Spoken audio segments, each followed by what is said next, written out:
Do you need to niche down in your business to be successful? Well, ever since 1200 BC, when the very first digital marketer who couldn't pronounce niche right proclaimed, "The riches are in the niches."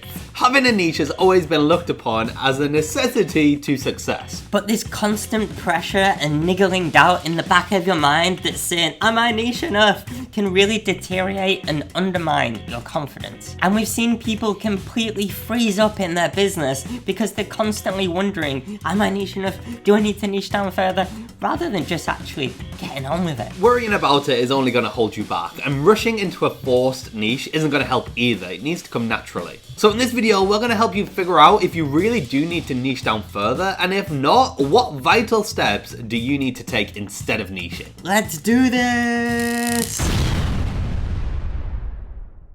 This video was actually inspired by our good friend, Atomicon 2020 speaker, all-around good guy, and our man crush, Brian Fanzo. He proclaimed recently on social that he was starting Team No Niche, explaining that he didn't want to be defined by just doing one thing, and that no one else should have to feel this pressure to force themselves into actually niching down themselves. Which is a really interesting take, right? And reading all the comments on Brian's posts, a lot of people were in agreement with him, saying things like, "Entrepreneurship is about following opportunities. It's more fulfilling to be free to talk about whatever I want. And no niche means more opportunities." So the question is, can you be successful without a niche? Or isn't it not true that no niche just means that you're a jack of all trades who can't charge a premium for a specialist skill? No niche means no expertise in a particular field and thus you'll never get hired for a speaking gig? And no niche means you've got a confusing brand that nobody can spread via word of mouth? You're right there.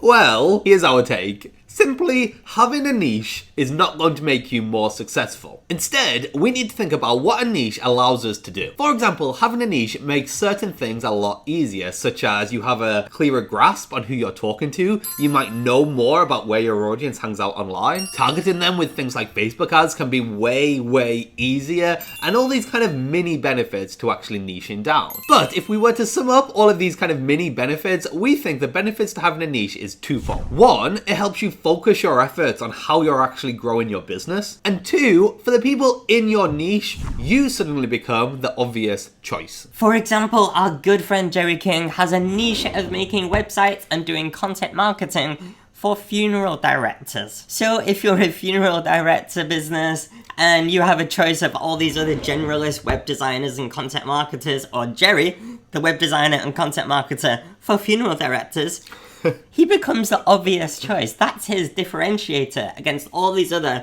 web design and digital companies. If you are a funeral director watching this website, then please do hit Jerry King up. If you're watching this website, yes, do hit Jerry up. This is not a website. No, but that's what you said. Did I? Yeah.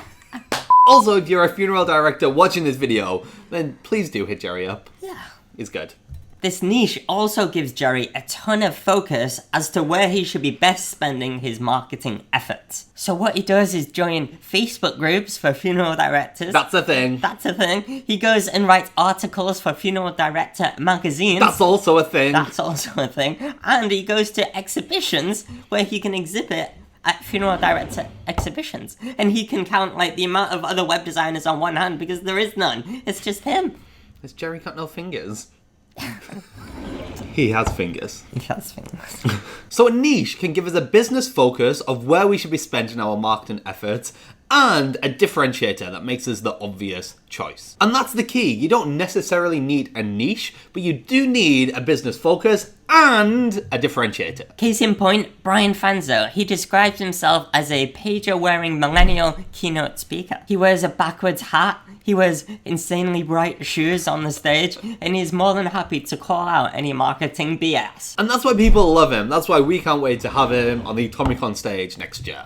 So let's run this theory through Brian. Brian is really successful, but yet he has no niche. He doesn't just speak about one thing to one type of industry. So how is Brian successful without a niche? Well, does he have a differentiator? Yes, he's a pager-wearing millennial keynote speaker who wears a backwards hat, bright orange shoes, and calls out marketing BS. I mean, there isn't that many. of those. And does he have a focus? Yes, he does. All he does is speaking. That's what he's known for. He's known for doing keynote speaking. So can I pass him on? Yes. Check out Brian. He does a great keynote speech. If you want to be successful, you need A, something that differentiates us and makes us the obvious choice. B, a clear focus on how we're actually growing our business. A niche can give you those two things. But if you don't want to niche down, if you're not ready for that, if you haven't found your niche, then don't worry.